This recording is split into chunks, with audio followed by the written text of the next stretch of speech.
Good morning to all of you and welcome back to my YouTube channel. And दोस्तों, आज का जो topic है वो कूलाम के नियम पर बेस है। कूलाम का नियम फिजिक्स के अंडर आता है। और दोस्तों, मैं आपको फटाफट बता दूं कि जो है कूलाम का स्टोरी क्या थी। देखिए, कूलाम के विषय में बताएं तो कूलाम का जो पूरा नाम था वो था चार्ल्स ऑगस्टिन डे कूलाम। जी हाँ, चार्ल्स ऑगस्टिन डे कूलाम। और इनका जन्म जो है 14 जून सन 1736 ईस्वी को जो है पेरिस में एनगा माइस की राजधानी एनगा ले में हुआ था, जो कि फ्रांस में पड़ती है। और अगर इनकी बात करें तो जो है गुलाम ने जो अपनी प्रारंभिक शिक्षा थी जो है ये पेरिस के एक स्कूल मजारिन से स्टार्ट की थी। और अगर इनके कैरियर की बात की जाए तो गुलाम ने अपने कैरियर की शुरुआत वेस्ट इंडीज जाकर एक फौजी इंजीनियर के जरिए इन्होंने अपने कैरियर की शुरुआत की थी। और ये वहां पर तकरीबन 1772 ईस्वी तक एक फौजी इंजीनियर के पद पर कार्यरत रहे। इसके बाद जो है फिर ये फ्रांस वापस आए। फ्रांस वापस आकर इन्होंने जो है यांत्रिकी पर जो है कार्य करना प्रारंभ कर दिया। और यांत्रिकी पर कार्य करते समय मात्र एक वर्ष यानी कि 1773 ईस्वी में इन्होंने जो है अपना पहला शोध कार्य प्रस्तुत कर दिया। इसके बाद जो है गुलाम ने बलों के आकर्षण और प्रतिकर्षण के लिए या बलों के परिमाण के लिए उन्होंने एक ऐंठन तुला का आविष्कार किया, जिसके जरिए वो छोटे छोटे आवेश युक्त जो गोले होते हैं इन पर लगने वाले वैद्युत बलों के आकर्षण और प्रतिकर्षण का परिमाण ज्ञात करने के लिए ऐंठन तुला की सहायता ली।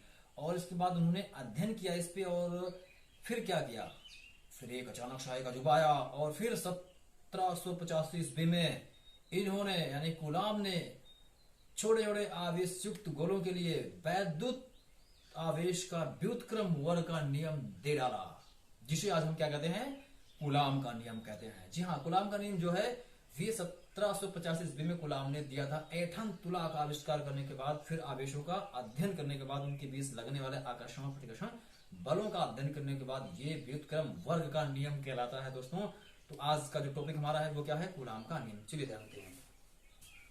देखिए, फटाफट मैं बता दूं जो है गुलाम का नाम क्या था पूरा। इनका नाम था चार्ल्स ऑगस्टिन डे गुलाम, ये इनका पूरा नाम था। और इनकी जो है बात करें तो इनका जो है 14 जून 1736 ईस्वी में जो है ये कहा एनगामाइस, देखिए मैं नाम लिख दे रहा हूं। इनके जो है इनका जन्म कहाँ हुआ था, एनगामाइस की राजधानी कहाँ, एनगालेम में हुआ था। ये कहाँ पड़ती है, फ्रांस में पड़ती है। यानी गुलाम एक फ्रांसीसी वैज्ञानिक थे, ठीक है। और अगर इनकी मृत्यु की बात करें तो इनकी मृत्यु जो है वो 23 अगस्त 1806 ईस्वी में तकरीबन 70 वर्ष की आयु में जो है इनकी मृत्यु हो गई थी। और ये कहाँ पे, पेरिस फ्रांस में जो है इनकी मृत्यु ये हो गई, ठीक है। 23 अगस्त 1806 ईस्वी में 70 वर्ष की आयु में जो है ये इनकी मृत्यु हो गई थी। 14 जून, याद रखना 14 जून को इनका जन्म हुआ था। कहाँ, 1736 ईस्वी में एनगालेम राजधानी है, ठीक है। चार्ल्स ऑगस्टिन डे गुलाम, ये इनका पूरा नाम है। और इसमें एक आता है मजारिन, जहां से इन्होंने शुरुआत की थी। और एक नाम और आता है जिन्होंने प्राइमरी शिक्षा से शुरुआत की थी। और एक नाम आता है वेस्ट इंडीज। देखिए, वेस्ट इंडीज से इन्होंने क्या किया था, फौजी इंजीनियर का से अपने कैरियर की शुरुआत की थी। फौजी इंजीनियर के जरिए इन्होंने जो है वेस्ट इंडीज में अपने कैरियर की स्टार्ट की थी। और यहाँ पर ये जो है 1772 ईस्वी तक रहे। 1773 में इन्होंने एक पहला शोध कार्य दिया। पॉइंट याद करते रहिए, पहला शोध कार्य प्रस्तुत किया। और फिर कब, 1785 में क्या नियम दिया, गुलाम का नियम आया सामने। फिर एक यहाँ आता है कि ऐंठन तुला बनाई। इसमें गुलाम ने ऐंठन तुला का आविष्कार किया था, जिसके जरिए उन्होंने क्या किया, छोटे छोटे आवेश युक्त बलों के परिणाम को ज्ञात किया। ये सारा रहा डेटा इनका गुलाम के विषय में। तो आज का जो टॉपिक हमारा है गुलाम का नियम है। तो गुलाम का नियम के अकॉर्डिंग जो है, चलिए हम देखते हैं फटाफट क्या होता है। देखिए, गुलाम के नियम के विषय में बताया जाए तो जो गुलाम आए थे, गुलाम जो उन्होंने व्युत्क्रम वर्ग का नियम दिया, इसके अनुसार देखिए गुलाम के नियम के अनुसार इन्होंने ये बताया कि अगर मान लीजिए 2 पॉइंट चार्ज हैं, ये पॉइंट चार्ज, देखिए पहले मैं बता दूं पॉइंट चार्ज क्या होता है। पॉइंट चार्ज जो होता है, अगर कोई आवेश युक्त पिंड है या आवेश युक्त पार्ट है और उसका साइज इसकी दूरी से छोटा है, ठीक, यानी अगर ये आवेशित, ये भी आवेशित, अगर इन दोनों आवेशित कणों के बीच का अगर डिस्टेंस जो है इनके साइज से बड़ा है तो ये पॉइंट चार्ज कहलाएंगे। यानी कि अगर इनका आकार इनकी दूरी की तुलना में काफी छोटा है, ये पॉइंट चार्ज कहलाएंगे। तो कूलाम ने ये कहा कि अगर सपोज दैट दो पॉइंट चार्ज हैं जिनके बीच की दूरी r है, एक हो गया Q1 एक हो गया Q2, तो कूलाम ने क्या कहा था, कूलाम ने ये कहा कि इन दोनों के बीच लगने वाला जो बल होगा, यानी कि जो F होगा, फोर्स इनके बीच जो लगेगा, वो इन दोनों की मात्राओं के गुणनफल के अनुक्रमानुपाती होगा, यानी कि Q1 Q2 और इनके दूरी के वर्ग के व्युत्क्रमानुपाती होगा। इस तरह से इन्होंने जो है दो बातें कह डाली और दोनों बातों को जब एक में मिलाया गया तो क्या मिला, इन दोनों बातों को जब आपस में मिलाया गया तो मिला Q1 Q2 बटे R स्क्वायर। और जब अनुक्रमानुपाती का निशान हटाते हैं तो दोस्तों एक कांस्टेंट आ जाता है और उसको कांस्टेंट को कहते हैं अनुक्रमानुपाती स्थिरांक, जिसकी वैल्यू के हम यहाँ रख दे रहे हैं, ठीक है। ये हो गया के, क्या है के, क्या है, अनुक्रमानुपाती स्थिरांक है, अनुक्रमानुपाती स्थिरांक है, ठीक है, ये के है। चलिए ये रहा कूलाम का नियम। कूलाम के नियम के अकॉर्डिंग जो बल मिला वो के एफ इजिकल टू के F Q1 Q2 upon R square. ये क्या है, ये पॉइंट चार्ज है, ये भी क्या है, पॉइंट चार्ज है। R क्या है, इन दोनों के बीच की डिस्टेंस है, दूरी है। इस प्रकार से मिल गया आवेश, ठीक है। और ये बल F क्या है, बल है, और बल की मात्रा को हम यूनिट होती है वो न्यूटन में निकाली जाती है, ठीक है। जो बल की यूनिट होती है, फोर्स की यूनिट क्या होती है, वो न्यूटन आंकी जाती है। इस प्रकार से ये कूलाम का नियम है। मैं एक बार रिपीट करवा दे रहा हूँ। न्यूटन ने क्या, देखिए कूलाम ने क्या कहा था, कूलाम ने कहा कि अगर दो बिंदु आवेश हैं तो इनके बीच की दूरी यदि r है तो जो बल होगा इन दोनों के बीच का आकर्षण का और प्रतिकर्षण का जो बल होगा वो इन दोनों की मात्राओं के गुणनफल के अनुक्रमानुपाती होगा और इनके दोनों के बीच की दूरी के वर्ग के व्युत्क्रमानुपाती होगा। जब इन दोनों को कंबाइन करेंगे तो F इजिकल टू के Q1 Q2 upon R square, ये फार्मूला मिलेगा। देखिए मैं यहाँ बता दे रहा हूँ कि के क्या है, एक अनुक्रमानुपाती स्थिरांक है जिसका मान माध्यम की प्रकृति पर निर्भर करता है, ठीक है दोस्तों। चलिए मैं बता रहा हूँ कि की वैल्यू क्या होती है। देखिए जो के की वैल्यू निकाली जाती है वो होती है तकरीबन 9.0 इंटू 10 की पावर 9। इसको देखिए यहाँ से क्या हो जाएगा, जहां से अगर हम की वैल्यू निकालें तो हो जाएगा newton metre square upon coulomb square, ठीक। ये हो जाएगी इसकी वैल्यू, के की वैल्यू। अगर सुविधा के लिए बात की जाए तो के को सुविधा के लिए 1/4 पाई एप्सिलॉन नॉट भी लिखा जाता है, ये के की वैल्यू आती है, ठीक है। और यहां से अगर हम निकालें किसकी वैल्यू, यहां से अगर वैल्यू निकाली जाए तो इसकी वैल्यू जो है इज इक्वल टू किसकी होती है 9.0 इंटू 10 की power 9 newton metre square upon coulomb square. और यहां से देखा जाए तो यानी कि 1/4 pi epsilon naught is equal to कितना हो जाता है 1.0 इंटू 10 की power minus 9 newton metre square upon coulomb square. तो जो फार्मूला मिलता है पूरा वो F इज इक्वल टू क्या मिल जाता है 1/4 pi epsilon naught Q1 Q2 upon R square. ये एक बड़ा सा फार्मूला मिल जाता है किसका, कूलाम के बल का, ठीक है। अब देखिए यहां से अगर जो इसमें एप्सिलॉन नॉट आया है इसे कहते हैं निर्वात की विद्युतशीलता। एप्सिलॉन नॉट कहा जाता है इसको, और इसको कहते हैं निर्वात की विद्युतशीलता होती है, किसकी, निर्वात की विद्युतशीलता होती है, ये होता है ठीक निर्वात की विद्युतशीलता। और देखिए ये फार्मूला लगता है कब, जब जो है वायु हो या निर्वात हो, वायु या निर्वात में लगता है, वायु या निर्वात इनके बीच में, आवेशों के बीच में क्या हो, वायु या निर्वात हो, तब ये जो है फार्मूला अप्लाइड होता है, क्योंकि इनके लिए जो है विद्युत पदार्थ नहीं रखा जाता, ठीक है। सपोज अगर मान लीजिए इनके बीच में कोई पदार्थ भरा हुआ है, ठीक है, और तब क्या करेंगे, तब जो है इस फार्मूले में जो आएगा फार्मूला वो मिलेगा F is equal to 1/4 pi epsilon naught capital K. ये परावैद्युतांक है जो कि इनके बीच में भरा हुआ है आवेशों के बीच में, ठीक है। फार्मूले में क्या हो जाएगा, देखिए अपान हो गया, तो कहने का मतलब क्या हुआ कि अगर इन दोनों आवेशों के बीच में कोई, यानी कि इनके बीच में कोई अगर परावैद्युतांक रख दिया जाए तो बल का जो मान होगा वो 1/k हो जाएगा। कितना हो जाएगा? जो F होगा वो F का बाई के हो जाएगा, ये मिलता है, यानी कि F बाई के। सपोज दैट ये पहले का फोर्स है और सामान्य अवस्था में जब परावर्तन रखा जाएगा तो F का के बाई हो जाएगा।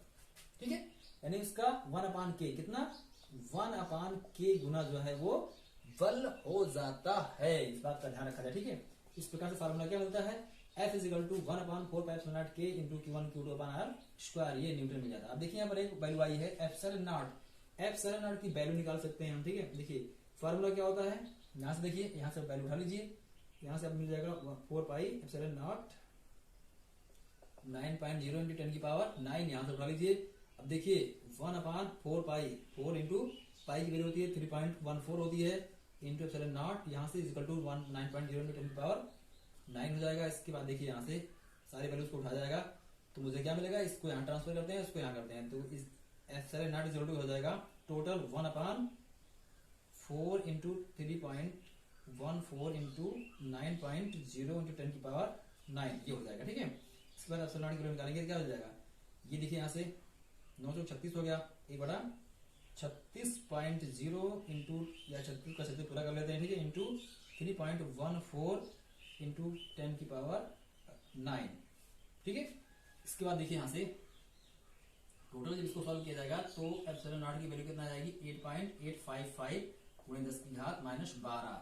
ठीक, और अगर इसके हम यूनिट की बात करें कि एप्सिलॉन नॉट की यूनिट क्या होगी, तो देखिए एप्सिलॉन नॉट की अगर यूनिट की बात की जाए तो कहाँ गया, यहाँ गया। ठीक है, तो साफ साफ हो जाएगा कि कूलाम अपान क्या हो जाएगा, coulomb square upon newton metre square, ये किसकी वैल्यू हो गई, ये एप्सिलॉन नॉट की वैल्यू हो गई। तो यहाँ से देखिए आपको फार्मूला मिल गया, ये कूलाम का रूल हो गया। ठीक है, कूलाम के रूल का जो ये फार्मूला मिल गया मुझे, ये बड़ा फार्मूला मिल गया, और यहाँ से जो है एप्सिलॉन नॉट की वैल्यू भी मिल गई, सारे वैल्यूज पता हो गए। ये था जो है कूलाम का रूल, कूलाम का नियम था। ठीक है, और कूलाम के नियम से जो है सवाल को सॉल्व किया जा सकता है। अब मैं बात करूं कूलाम के नियम का महत्व क्या है।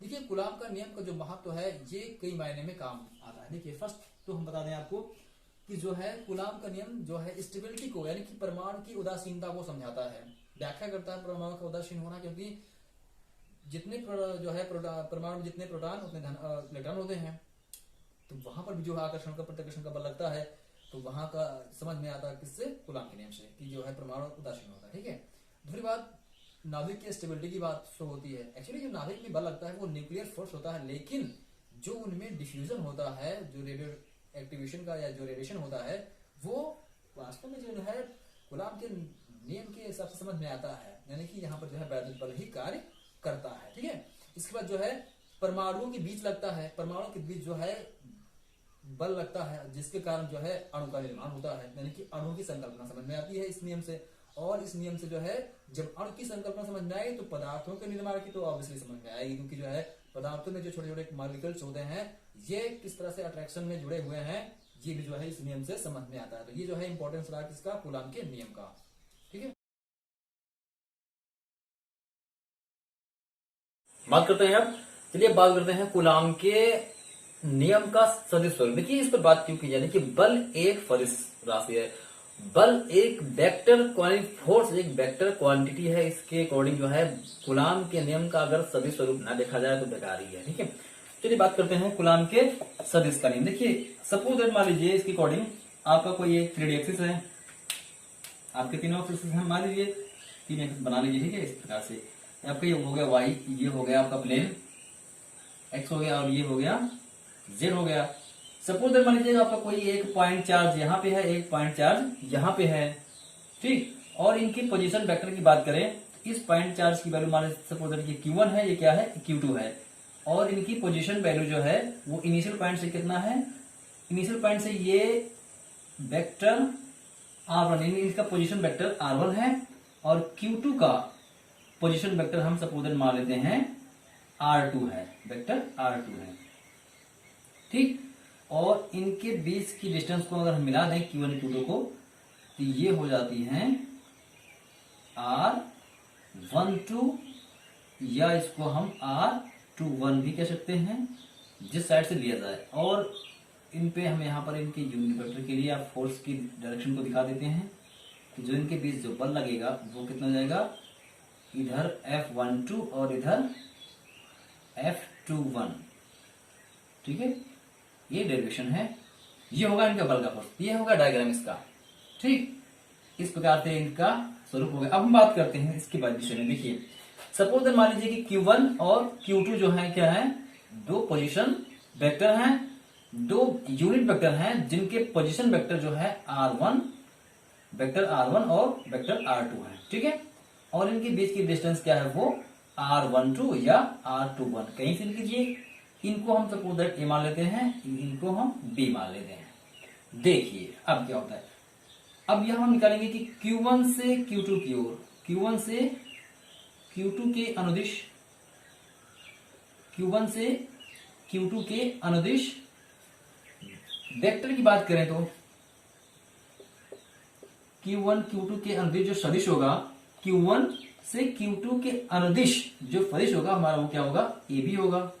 वेक्टर AB की वैल्यू हम ट्रायंगल रूल से निकालेंगे तो क्या हो जाएगा, AB vector AB is equal to OB, vector OB minus OA, OA हो जाएगा। और अगर हम वैल्यू रखें, AB की वैल्यू क्या है, देखिए AB की वैल्यू है यहां हो जाएगी R12, क्योंकि इधर जा रहे हैं ना, दिशा इधर जा रही है तो हम R12 लेंगे, R21 नहीं, R21 इसके लिए B से A की ओर है। ठीक, जबकि हम किधर जा रहे हैं, Q1 से Q2 की ओर जा रहे हैं। ठीक, तो R12 लिया जाएगा। R12 vector R12 is equal to OB का पोजीशन वेक्टर क्या है, R2, वेक्टर R2 है, और OA का वेक्टर R1। इस प्रकार से मुझे मिल गया।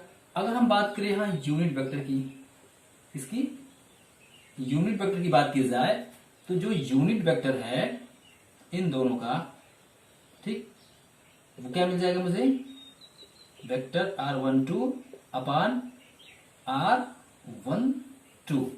R12 क्या है, जो R12 है ये वेक्टर R12 का मैग्नीट्यूड है। ठीक, देखिए इसके ऊपर वेक्टर नहीं लगा, इसका मतलब ये क्या है, ये मैग्नीट्यूड है किसका, वेक्टर R12 का।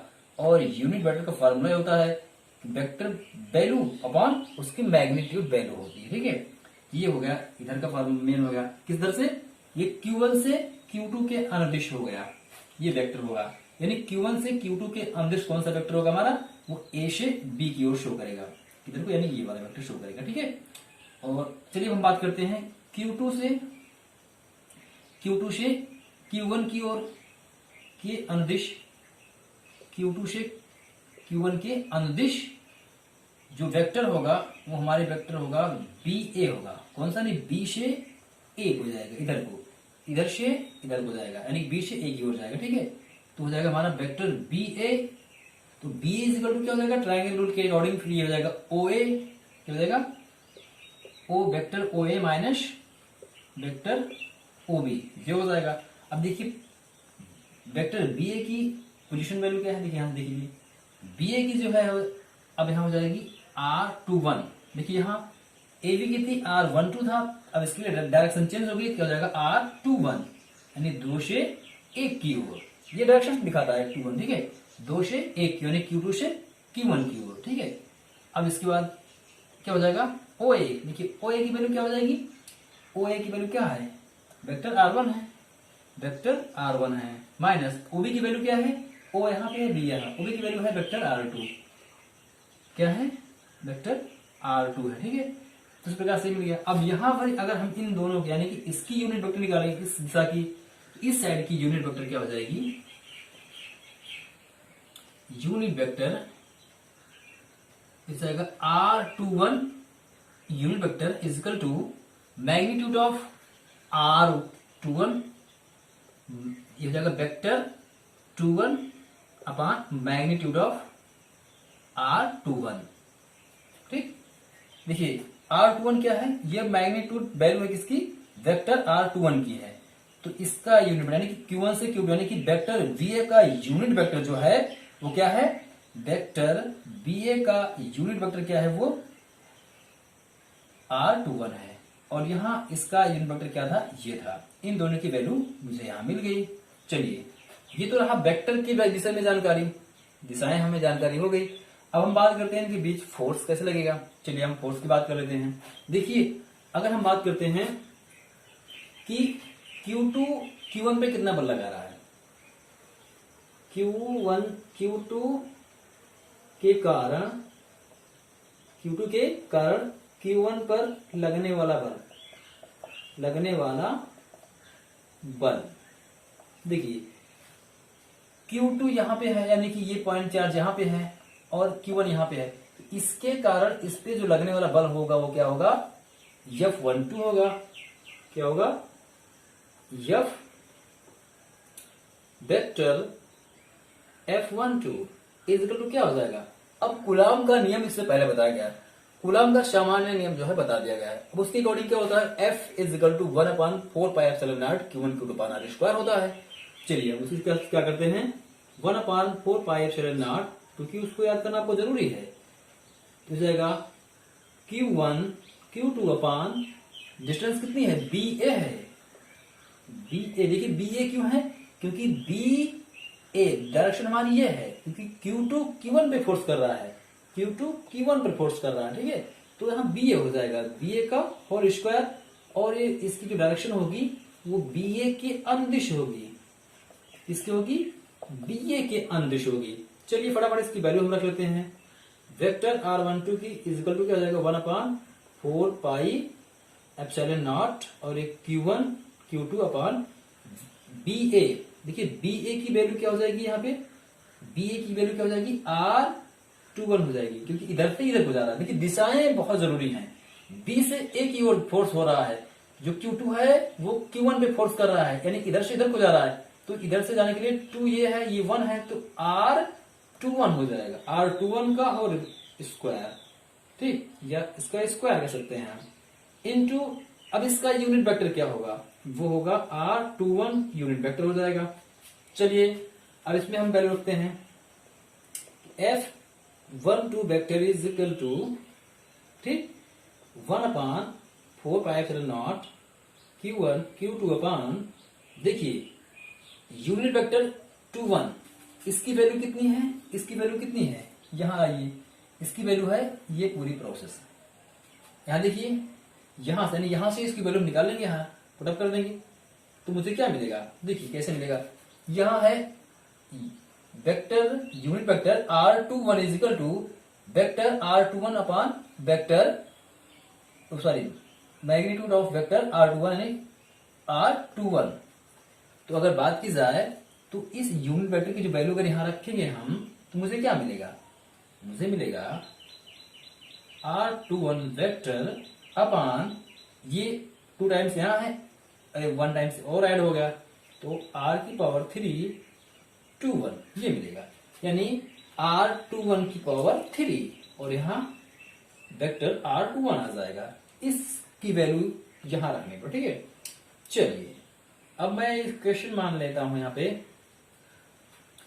कि ये क्वेश्चन फर्स्ट हो गया मेरा। अब देखिए मैं यहां पे बता दूं, इन सब की वैल्यू को रखवा देता हूं। देखिए इसकी वैल्यू क्या है, इसकी वैल्यू जो है R21 की, देखिए यहां पे वेक्टर R21 की वैल्यू कितनी है, इतनी है, ठीक, और ये क्या है, ये मैग्नीट्यूड है, तो देखिए क्या होगा, ये हो जाएगा F12 vector F12 is equal to 1/4πε0 Q1 Q2 upon, देखिए ये मैग्नीट्यूड है, तो मैग्नीट्यूड है तो R21 का जो मैग्नीट्यूड होगा वो कैसे निकलेगा, मॉड ऑफ, देखिए 21 है तो यहां क्या हो जाएगा, R1 माइनस R2 का होल क्यूब, ये हो जाएगा मैग्नीट्यूड किसका, R21 का।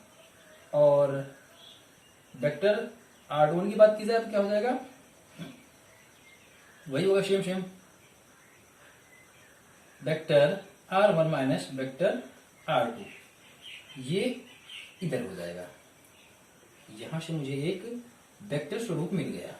ये हो गया किसका, Q2 से Q1 की ओर। अभी मैं आपको समझा दे रहा हूं कि वास्तव में हुआ कैसे।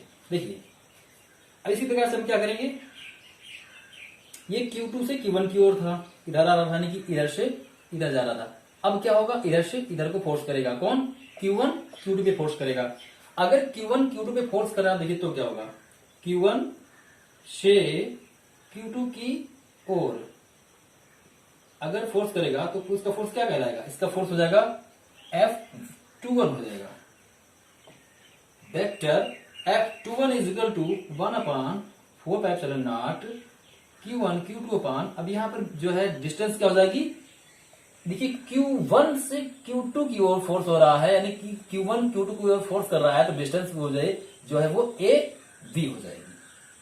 तो AB का होल स्क्वायर, और ये इसकी डायरेक्शन किधर होगी, ये AB के अनुदिश होगा, AB के अनुदिश होगा, क्योंकि देखिए अब पोजीशन चेंज हो चुकी है इसकी। ठीक, चलिए अब इसकी वैल्यू हम रख देते हैं फर्स्ट स्टेप से। F21 is equal to, vector F21 is equal to 1/4πε0 Q1 Q2 upon, देखिए AB है, AB की वैल्यू क्या हो जाएगी, R12 का होल स्क्वायर, और यहां पर इसका यूनिट वेक्टर आ जाएगा 12 यूनिट वेक्टर। ठीक, जब हम इसकी बात करेंगे इसकी वैल्यू की, तो देखिए यूनिट वेक्टर की जब वैल्यू रखी जाएगी तो यहां से देखिए यूनिट वेक्टर, यहां से इसकी वैल्यू कितनी है, इतना पूरा, इसको हम रख देंगे यहाँ पे, तो मुझे क्या मिल जाएगा, या फिर इसको यही हम इक्वेशन नंबर सेकंड मान लेते हैं, ये सेकंड इक्वेशन हो जाएगा मेरा। अब इसमें हम वैल्यू पुटअप करेंगे, F21 vector is equal to 1/4πε0 जाएगा Q1 Q2 अपान, तो जाएगा R12 का क्यूब, और ये हो जाएगा वेक्टर R12। यहां पर देखिए 1 टाइम यहाँ पे है, 2 टाइम यहाँ पे है, इसका क्यूब हो जाएगा, और फिर क्या आ जाएगा, ऊपर वाला बचा रहेगा, वेक्टर R12 ये शेष रह जाएगा। अब देखिए यहाँ पर इसकी वैल्यू रख देते हैं, क्योंकि ये क्या है, मैग्नीट्यूड है किसका, इसका, ये जो है R12 का होल क्यूब, ये वेक्टर R12 का मैग्नीट्यूड है, तो इसकी वैल्यू यहाँ पर रख देंगे। मुझे क्या मिलेगा, मुझे मिलेगा F21 vector is equal to 1/4πε0 Q1 Q2 upon, देखिए इसकी वैल्यू यहां से R12 की, देखिए R12 मैग्नीट्यूड है, तो इसके लिए क्या निकलेगा, यहां से निकलेगा, आ जाएगा R21 vector R2 minus vector R1 का मैग्नीट्यूड, ठीक है, इसका क्यूब हो जाएगा, इनटू, अब इसकी वैल्यू रखेंगे, वेक्टर R12 की वैल्यू क्या है, ये पूरा पूरा रख लिया जाएगा, ठीक है, तो इसकी वैल्यू कितनी है, R vector R2 minus vector R1, ये इसकी वैल्यू हो गई। ये भी एक इक्वेशन बन गया डायरेक्शनल का, डायरेक्शन का। ठीक, चलिए अब मैं आपको खड़ा कर समझा दे रहा हूं कि इसमें हुआ क्या। अब देखिए यहां पर देखने में समझ में क्या आया, यहां पर केवल दिशाएं अपोजिट हैं, इस यानी कि अब यहां मैं बात करूं कि फ्रॉम इक्वेशन, किसे, from equation first and second, अगर हम फर्स्ट और सेकेंड इक्वेशन से बात करें तो F12 vector F1 is equal to क्या मिलता है, माइनस वेक्टर F21, ये मुझे मिलता है, यानी कि जस्ट अपोजिट, कौन सा, थर्ड लॉ ऑफ न्यूटन। ठीक, किसका, थर्ड लॉ ऑफ न्यूटन यहां देखने को मिलता है, जो गति विषयक रूल है, जो वेलोसिटी रूल है किसका, न्यूटन का, जो तृतीयक नियम है वहां देखने को मिलता है, यानी कि अपोजिट बल लगता है, समान, उसका मैग्नीट्यूड क्या होता है, समान होता है। ठीक है, चलिए मैं आपको एक बार फिर से ओवरव्यू करवा दे रहा हूं। देखिए सपोज दैट मान लीजिए Q1 और Q2 दो पॉइंट चार्ज हैं, और इनकी पोजीशन वेक्टर, Q1 की पोजीशन वेक्टर R1 है और Q2 का पोजीशन वेक्टर R2 है। ठीक, इनकी डिस्टेंस को हम यहां से मिलाते हैं तो मुझे क्या मिलता है, इनकी पोजीशन सेट होती है तो R21 मिल जाता है और R12 मिल जाती है। ये काम आता है बाद में, डायरेक्शन जब चेंज होती है तब, अभी जो लिख दिया गया, ठीक है, इनका काम तभी बाद में लगता है। अब फोर्स की बात करें तो फोर्स भी बाद में लगता है, बट यहाँ लिख दिया जा रहा है, ठीक है, कि अगर ये स्टेबल लगाएगा तो वो F12 होगा, और ये स्टेबल लगाएगा तो वो F21 होगा। ठीक है, तो अब इनका महत्व क्या मैं देख रहा हूं, देखिए अगर इनके वेक्टर्स की बात की जाए तो देखिए अगर Q1 से Q2 के अंदिश अगर हम वेक्टर की बात करेंगे कि इसके Q1 यानी ये है और ये Q2 है, इससे इसके अंदिश जो वेक्टर होगा हमारा वो होगा वेक्टर AB होगा। तो जो वेक्टर हमारा AB होगा, ये वाला वेक्टर, उसकी वैल्यू क्या हो जाएगी, OB, vector OB minus vector O A हो जाएगा। इसकी वैल्यू को हम पुटअप करेंगे तो vector R12 is equal to, यहां मिल जाएगा मुझे vector R2 minus vector R1, ये मिल गया। इसके बाद हम बात करेंगे कि इसका यूनिट वेक्टर क्या है। ठीक, तो इस वेक्टर का जो यूनिट वेक्टर होगा, यानी कि वेक्टर AB का यूनिट वेक्टर जो होगा वो होगा कि unit vector R12 is equal to vector R12 upon magnitude of vector R12। देखिए R12 ये क्या है, ये R12 जो है ये मैग्नीट्यूड वैल्यू है किसकी, वेक्टर R12 की। ठीक है, इसके बाद ये मुझे मिल गया। अब बात करते हैं, ये तो हो गया इस साइड का वेक्टर, यानी कि फ्रॉम Q1 टू Q2। अब हम बात करते हैं Q2 जब फोर्स करेगा Q1 को, तब क्या होगा। देखिए Q2 से Q1 की अनुदिश अगर हम वेक्टर निकालेंगे तो मुझे क्या मिलेगा, जो वेक्टर मिलेगा वो मुझे मिलेगा कि VA B2A। देखिए Q1 से Q2 फोर्स कर रहा है, Q1 को Q2 फोर्स कर रहा है, तो मेरा वेक्टर चेंज हो जाएगा, तो उसकी दिशा क्या होगी, बदल जाएगी। ठीक है, अब ये B से A की ओर जा रहा है तो BA के अनुदिश हो जाएगा, तो vector BA is equal to क्या हो जाएगा, vector OA minus vector OB। अब इसकी वैल्यू निकालेंगे तो मुझे क्या मिल जाएगा, vector R21 is equal to vector R1 minus vector R2, जैसा कि यहाँ डायग्राम में शो हो रहा है। ठीक है, इसके बाद मैं अब इस वेक्टर की बात कर ले रहा हूं कि इस वेक्टर यानी कि वेक्टर BA का यूनिट वेक्टर क्या होगा, तो वेक्टर BA का यूनिट वेक्टर वो मुझे मिल जाएगा vector unit vector R21 is equal to क्या हो जाएगा, जैसे यहां हुआ था। ठीक है, इसका वेक्टर और बटे इस वेक्टर का मैग्नीट्यूड वैल्यू, जो यूनिट वेक्टर निकलता है वास्तव में वो वेक्टर की वैल्यू प्लस उसके मैग्नीट्यूड की वैल्यू डिवाइड करके मिलती है। तो देखिए यहां पर मुझे क्या मिल गया, vector unit vector R21 is equal to vector R21 upon R21, ये हो गया यूनिट वेक्टर।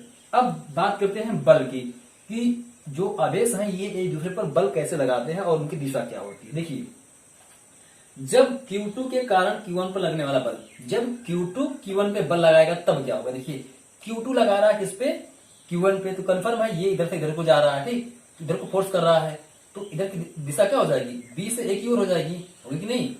अब देखिए अगर कुलाम के नियम के अनुसार, कुलाम के नियमानुसार F वेक्टर F1, अब देखिए इस पे जो फोर्स लगेगा वो कौन सा होगा, F12 होगा। ठीक है, यानी 1 पे 2 के कारण जो लिखा हुआ है वेक्टर, देखिए F12 का मतलब हो गया कि F1 पे यानी कि इस पे Q1 पे Q2 के कारण, जो दूसरा बार है यानी 1 दिखा रहा है किस पे और 2 दिखा रहा है किसके कारण, तो F12 हो गया कि F1 पे यानी Q1 पे Q2 के कारण, तो Q2 के कारण Q1 में जो फोर्स लगेगा वो हो जाएगा vector F12 is equal to 1/4 pi epsilon naught Q1 Q2 upon AB square, जो इसके बीच की डिस्टेंस है वो क्या है, AB है। यहाँ पर हो जाएगा BA, क्योंकि अपोजिट डायरेक्शन है ना, B से A की ओर जा रहा है, तो यहाँ BA स्क्वायर, और इसकी जो दिशा होगी इस बल की, यानी कि जो Q2 Q1 पे बल लगाएगा उसकी दिशा वो इधर को होगी, यानी कि B से A की ओर होगी, तो BA के अनुदिश हो जाएगा। ठीक है, अब मैं बात कर ले रहा हूँ, देखिए इसको ऐसे उतार लिया गया है, इस वैल्यू को ऐसे उतार लिया गया है और Q1 Q2 ऐसे उतर जाएगा। अब BA क्या है, देखिए BA की अगर वैल्यू रखा जाएगा तो यहाँ पर ये हो जाएगा। ठीक, BA हो जाएगा, ये डिस्टेंस है किसके बीच, B और A के बीच, तो B और A के बीच जो दूरी है वो है R21 स्क्वायर है। एक्चुअली ये जो डिस्टेंस है इस मैग्नीट्यूड होती है, क्या होती है, मैग्नीट्यूड वैल्यू होती है, बट अभी इसको शो नहीं किया जाएगा यहाँ, क्योंकि जब यूनिट वेक्टर की वैल्यू हटाएंगे तब इसकी मैग्नीट्यूड वैल्यू यहाँ पर रखी जाएगी। ठीक है, देखिए R21 का स्क्वायर, इसकी वैल्यू हो गई BA स्क्वायर की, और फिर यहाँ पर इस वेक्टर का यानी कि BA वेक्टर का जो यूनिट वेक्टर बनेगा उसको यहाँ पर मल्टीप्लाई करा हुआ दिया जाएगा। ठीक है, तो ये बन गया एक फार्मूला, सेकंड यानी इक्वेशन बन गया फर्स्ट हमारा। अब हम बात करते हैं इसको और बड़ा करते हैं, सब की वैल्यू रखते हैं। देखिए इसको ऐसे उतार लिया गया है, इसको ऐसे उतार लिया गया, कुछ नहीं चेंजिंग की गई है। इसके बाद Q1 Q2 का भी ऐसे उतार लिया जाता है। अब यहां से हम क्या करते हैं, जो यूनिट वेक्टर है, यूनिट वेक्टर की वैल्यू हम रखते हैं। देखिए यूनिट वेक्टर की वैल्यू क्या है कि वेक्टर R21 अपॉन R21, क्योंकि R21 क्या है, ये वेक्टर R21 की यूनिट वेक्टर है, यहाँ इसको रख दिया गया है। तो ये इसका स्क्वायर था, देखिए यहाँ स्क्वायर था और यहाँ नीचे एक और आया, तो यहाँ इसका क्यूब हो गया, और फिर ये यूनिट वेक्टर खत्म हो जाएगा, इसका वेक्टर आ जाएगा। ठीक है, कुछ नहीं किया गया। उसके बाद अब जो है इसका मैग्नीट्यूड वैल्यू रख दी गई है। देखिए ये कहा जा रहा है बार बार कि ये मैग्नीट्यूड है नीचे वाला, ठीक है, मैग्नीट्यूड है, तो मैग्नीट्यूड को जो है मॉड ऑफ में दिखा देंगे, और इसका ये जो प्रोसेस सेम सेम वही होगी जो 21 की है, वेक्टर 21 की है, सेम वैल्यू यही रहेगी, बट इसका मैग्नीट्यूड वैल्यू यहाँ पर रखा जाएगा। ठीक है, पॉजिटिव वैल्यू रखी जाएगी, इसकी डिस्टेंस, क्योंकि डिस्टेंस हमेशा पॉजिटिव में होती है, इस बात को जो है ध्यान में रखा जाए। दूरी हमेशा धनात्मक होती है, ऋणात्मक नहीं, ठीक है। तो डिस्टेंस को पॉजिटिव में रहने के लिए कि इसका मॉड ऑफ कर दिया जाएगा, और ये जो है जो वेक्टर है इस वेक्टर की वैल्यू यहां से यहां पुट अप कर ली जाएगी। ये तो हो गया किधर, Q2 के कारण Q1 की ओर। अब बात की जाए कि Q1 से Q2 की ओर, यानी कि ये Q1 फोर्स करेगा किसको, Q2 को, यानी कि A से B की ओर। तो साफ साफ बात है, देखिए जब Q1 फोर्स करेगा किसको, Q2 को, तो दिशा इधर हो जाएगी, अभी ऊपर की इधर नीचे हो जाएगी। तो क्या हो जाएगा हमारा, देखिए यहां पर फोर्स लगेगा 2 पे, इसके कारण 1 के कारण, 2 पे 1 के कारण ये फोर्स लग रहा है, वो यहां से हो जाएगा कि जो बल हमारा लगेगा वो हो जाएगा वेक्टर F21 = 1/4 Q1 Q2 अपान AB स्क्वायर। अब हमारी दिशा A से B की ओर हो गई, तो AB स्क्वायर कहा जाएगा, और जो बल लगेगा वो AB के अनुदिश, यानी कि AB के अनुदिश इधर को लगेगा, ठीक। अभी तक BA के अनुदिश इधर को लग रहा था, अब AB के अनुदिश इधर लगेगा, यानी कि इधर को, ये वाला बल लगेगा, ठीक है। अगर इसकी बात कीजिए आगे हम देखते हैं, तो सबको ऐसे तलेगा, इसको भी ऐसे तलेगा, और यहाँ पर AB की वैल्यू रखी जाएगी वही जैसे यहाँ पर रखा गया था, ठीक है। तो R12 हो जाएगा, क्योंकि इसकी डिस्टेंस क्या है, यहाँ से यहाँ तक की डिस्टेंस जो है वो R12 का होल स्क्वायर हो जाएगा, और इसका यूनिट वेक्टर यानी कि AB जो ये सदिश हमारा बन रहा है, इस सदिश का यूनिट वेक्टर लिखना जरूरी होता है, और वो कितना हो जाएगा, यूनिट वेक्टर R12, इसमें मल्टीप्लाई करवा दिया जाएगा। अब हम बात करते हैं यूनिट वेक्टर की वैल्यू लिखी जाएगी कि यूनिट वेक्टर की वैल्यू क्या होती है। यूनिट वेक्टर की वैल्यू यहाँ पर आप देख लीजिए, जो है R12 की वैल्यू यहाँ पर इतना निकाल दी गई है, ठीक है। तो इस वैल्यू रखा जाएगा, तो मुझे क्या मिल जाएगा, इसको ऐसे उतार लेगा, इसको उतार लेगा, कुछ नहीं किया गया, Q1 Q2 में कोई चेंजिंग नहीं है। अब देखिए यहाँ पर स्क्वायर था, जब यूनिट वेक्टर की वैल्यू रखी जाएगी तो यहाँ पर R12 का क्यूब हो जाएगा, और यहाँ वेक्टर R12 आ जाएगा, ठीक है। अब करना क्या है, अब ये मैग्नीट्यूड वैल्यू है, तो इसको मैग्नीट्यूड में करना है, तो मैग्नीट्यूड में करने के लिए इसकी हम वैल्यू रखेंगे यहाँ से मुझे वैल्यू मिल जाएगी कि वेक्टर R12 की वैल्यू क्या है, vector R2 minus vector R1 यहाँ पर कर दिया गया, और ये मैग्नीट्यूड वैल्यू थी तो इसको मॉड के अंदर कर दिया गया, ठीक है। ये मुझे फॉर्मूला मिल गया। ये हो गया वेक्टर प्रोसेस या वेक्टर स्वरूप हो गया किसका, कूलॉम के नियम का। अगर हम बात की जाए, अगर हम इक्वेशन की बात करें कि हमारा फर्स्ट इक्वेशन कहां पे है, ये है, देखिए फर्स्ट इक्वेशन में क्या था, ये था। सेकेंड इक्वेशन में क्या मिला मुझे, सेकेंड इक्वेशन में ये मिला। अब देखिए अगर इन दोनों में हम बात की जाए, देखिए जो परिमाण है बल का वो तो सेम है, डिस्टेंस भी वही है, बस जो बदला है वो क्या बदला है, दूरी, और सॉरी दिशा बदली है। देखिए ये AB था, यहाँ BA था, जबकि डिस्टेंस वही है, देखिए डिस्टेंस जो है वही है, सेम, यानी कि यहां से यहां तक की जो दिशा है, दूरी है, वो चाहे Q1 Q2 पे लगाए, चाहे Q2 Q1 पे लगाए, दूरी वही है, दूरी में कोई परिवर्तन नहीं हुआ है, और इन बलों के परिमाण में परिवर्तन नहीं हुआ है। Q1 की वैल्यू वही है और Q2 की वैल्यू वही है, दोनों बार, ठीक है। बट जो बदलने वाली चीज है वो है दिशा। जब ये इस पे फोर्स करेगा तो इधर को करेगा, और जब ये इस पे फोर्स करेगा तो इधर को करेगा, तो दोनों के जो बल होंगे वो समान होंगे, लेकिन अपोजिट साइड के होंगे, ठीक है। यानी कि यह दिखाता है कि ये न्यूटन के तृतीय नियम का पालन करता है। अब इसमें बात आती है कि सजातीय में और विजातीय में क्या होता है। देखिए अगर दोनों सजातीय होंगे तो क्या होगा, तो Q1 Q2 जो है इसकी वैल्यू सदैव 0 से ज्यादा होगी। क्या होगा, अगर Q1 Q2 ये जो है, अगर इनकी वैल्यू ये अगर जो है क्या है, सजातीय है तो इनकी वैल्यू जो है 0 से ज्यादा होगी। अगर ये विजातीय है तो Q1 Q2 की वैल्यू क्या होगी, सदैव 0 से कम होगी। अगर विजातीय है तो अट्रैक्शन होगा, और अगर अट्रैक्शन होगा तो इनके परिमाण की वैल्यू शून्य की ओर भागेगी, यानी शून्य से नीचे जाएगी, ठीक है। और अगर सजातीय हैं तो प्रतिकर्षण करेंगे, दूर जाएंगे तो इनके परिमाण में भी जो है इनकी वैल्यू बढ़ेगी। ये साफ रहा बात, ठीक है। इस प्रकार से जो है यहाँ पर ये खत्म हुआ। अब बचा है